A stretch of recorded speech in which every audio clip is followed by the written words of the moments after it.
One question I get a lot beginning this work is, isn't this just another one of those personality tests? Because I've taken all those. I've taken DISC and Myers-Briggs and 16 PF and all those. Well, the short answer is it's really not.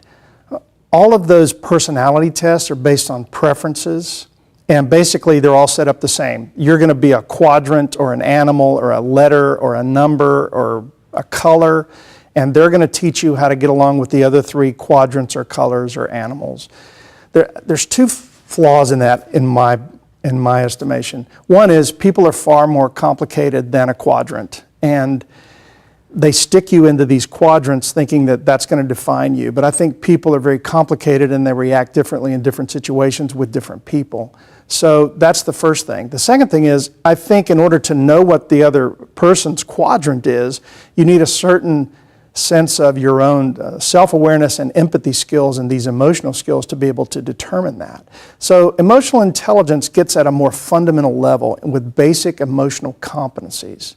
So it starts off at a level that you can work from, so that no matter what you're working on, you can relate it back to your own emotional competencies. So let me ask you this question. Say you had a couple of people, and let's define success as financial success and being tops in your field, you know, one of the best at what you do. Two people. One's a Harvard graduate, MBA, top of her class, MBA, 35-year-old woman, high IQ, 138. Would you think she would be more successful, or the other guy, which is, he's a construction worker, started his own home building business. Now, this was probably 20 years ago. It's an old case study. So the economy had nothing to do with his level of success. So he's got an average IQ of 100. Construction worker, started his own home building business. Well, which do you think would be most successful? Well, it's a trick question. So what I want to do is I want to look at their emotional profiles, and let's take a look and see what their emotional profiles look like and how that predicts what they would do in the business world. Let's look at the MBA woman first. So this is the MBA woman's emotional profile. So I'm going to go through this in a little bit of detail. First thing to notice is she has very high self-regard. Also, she has very high assertiveness and independence. And if you look at this, it's similar to an IQ test where 100 is the mean. It's a bell curve distribution. She's really has high self-regard to the point of being arrogant, and also very assertive and highly independent. Look at her low scores. She has low self-awareness. She has really low interpersonal skills, low empathy, low social responsibility, which means she doesn't work well in groups or teams, and low interpersonal relationship skills. Think of a person with an IQ of 68. That's how good she was with relationships. Now, this Harvard MBA woman was hired on the spot, usually, during interviews. And this woman went through 6 jobs in 4 years. 6 jobs in 4 years. She got fired from every job she had. And the last job she was fired from, one of her clients brought a lawsuit against the company. She was a financial planner and not very good with people. And see, the really sad thing is things like high self-regard, assertiveness, and independence are fantastic leadership skills. But she didn't learn to balance those with great self-awareness and great empathy, social responsibility, and relationship skills. So it's about creating more balance in your profile. And then also take a look at her happiness score, which is also relatively low. She had low reality testing as well, which means she didn't really understand the real situation and what was happening to her. So this told us why she went through 6 jobs in 4 years. Her emotional profile told her that. Now, she took the Myers-Briggs. She was an ENFJ. It told her nothing about why she was getting fired. This is why she was getting fired. This imbalance in her profile with high self-regard, assertiveness and independence, low self-awareness, low interpersonal skills. Now, let's take a look at the construction worker who started his own home building business. Now, this guy is a multimillionaire, very successful. Now, he has some of those typical sort of technical person and traits like high self-regard, high independence, but I want you to look at his interpersonal relationship skills. 127.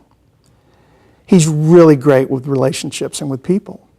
Now, he could still use some more balance. We could probably work on his empathy skills, social responsibility if he was going to grow his business and have more team-oriented things. He could probably work on his flexibility. But look, he's got great problem-solving skills. He has high levels of optimism. He has great stress tolerance. So this is a more balanced profile. There aren't as many highs and lows. Still some things to work on, but more balanced than the Harvard MBA woman. So this told us why he was so successful in his business. Because number one, he is fantastic with people. Now, the next slide I have is over 500 construction managers. So what do you think the profile is going to look like? You think it's going to be balanced? What do you think the highs will be? What do you think the lows will be? Well, let's take a look.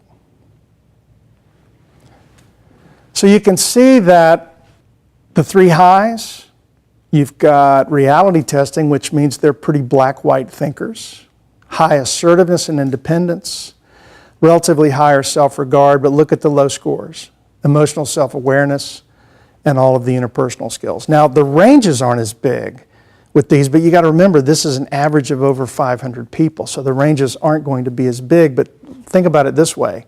500 technical people couldn't get any of the interpersonal skills to the mean. And with those imbalances of things like high assertiveness and low empathy, they can come across as sort of arrogant, people who don't listen, don't ask for input or opinions. Also with high independence and lower social responsibility, they can be sort of loners, not very team-oriented. And of course, relationships is the lowest score. It's just not our best thing as technical people. So emotional intelligence can be measured and it can be improved. Now keep in mind the measurement is a self-perception evaluation, so there's a natural limitation there, but it usually gives us some very good data to work from to improve the areas that you need to improve. So then people always tell me, well, can you teach something like empathy and relationship skills? And the answer is absolutely you can. And I have a great example of this. I had a group of executives who did a one-day training, and they didn't do any of the whole year-long program that we do because we found that you can teach empathy, but you can't do it in a weekend. It takes months and months of repetition and follow-up and coaching.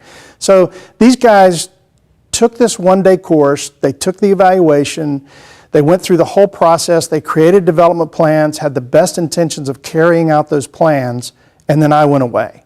There was no follow-up, there was no coaching, there was no accountability. Well, fast forward 3 years, and these guys ended up in a full year-long program because the biggest comment I get from these programs is, my boss needs to take this program. So these executives ended up in a program. So of course they took the evaluation again to start this program. Well, we compared that 3-year, the present day with the 3 years previous, and take a look at what happened. Well, you can see that statistically, pretty much nothing happened because they tell me that a change in around 5 points can indicate a shift in behavior.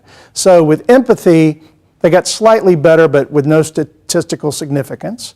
Social responsibility, slightly better, no statistical significance. And they got statistically significantly worse in interpersonal relationships. So they decreased by 5. So these guys were a little shocked when they saw this. So then we started the whole program, and we went through the entire program, and look what happened after they went through the program. Dramatic differences. Now keep in mind, a difference of 5 points can indicate a shift in behavior. So in empathy, they went up 11 points, which is huge. Statistically very huge. And then social responsibility, an increase of 5, which is statistical significance. Interpersonal relationships, again, 11 points. So this is after a year-long program with lots of coaching, lots of follow-up, lots of accountability. So it can be measured, it can be improved, and more importantly than the numbers here, I checked with the people that report to them, I checked with spouses, I checked with people that they interact with, and they all said that they noticed significant shifts in behavior.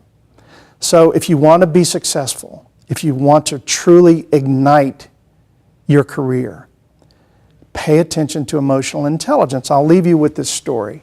I had a superintendent in a program, his name was John, let's call him John. And he sat there the first session with his arms crossed and pretty much a frown on his face, and everyone else was creating development plans. And he said, I said, John, are you going to create some plans? He said, no, because this is a bunch of crap. I don't need this. I'm one of the best superintendents in the company. And he was a great superintendent, really knew his business, really was dedicated, highly technically excellent guy. And I said, okay, I'll tell you what, take your scores, and he had a typical sort of alpha male scoring with really high assertiveness and self-regard and independence and really low interpersonal skills. I said, take this to people you trust, bosses, spouse, your spouse, kids, whatever. Ask them if they think this is problematic for you. And if they agree that, you don't need this, then you don't have to come to class. You're dismissed. And he comes back a couple of weeks later, and he's looking down at the floor, and he says, well, maybe I can work on my empathy. So, I don't know. So we worked on self-awareness, we worked on empathy, we worked on relationships. And 6 months into the program, and by the way, this guy went crazy. He bought a 60 gigabyte iPod and downloaded a bunch of books on MP3 and started listening to them and brought his whole team in on the process and said, I'm working on empathy. If you don't see me being empathetic, I want you to tell me about it. So he really worked hard. And 6 months into the program, which is when the behavior shifts begin, I asked him, how are you doing? You think you're making some changes? And he said, yeah, I think I'm really making a lot of changes. I said, okay, fair enough. But let's ask somebody that's an impartial sort of observer. So he sent an email to his bosses. And the first email that came to me from his boss said, the changes in John are nothing short of remarkable. He had always been a good superintendent, but he's left dead bodies in his wake, and we put him on smallish projects, not in front of key clients, because we didn't want him to make people angry. And we valued him because he was such a good superintendent, but we kept him on these smallish projects to protect us and to protect him. And they said, now we just put him on the largest retail project in the history of our company with one of our key clients. And we know he's going to do a great job because he's changed who he is. And he's changed for the better. Now, John didn't even realize the way he was being was holding him back. So ask yourself that question. Are there some things that are holding you back? And if they have an emotional foundation, you can measure that. You can work to improve that.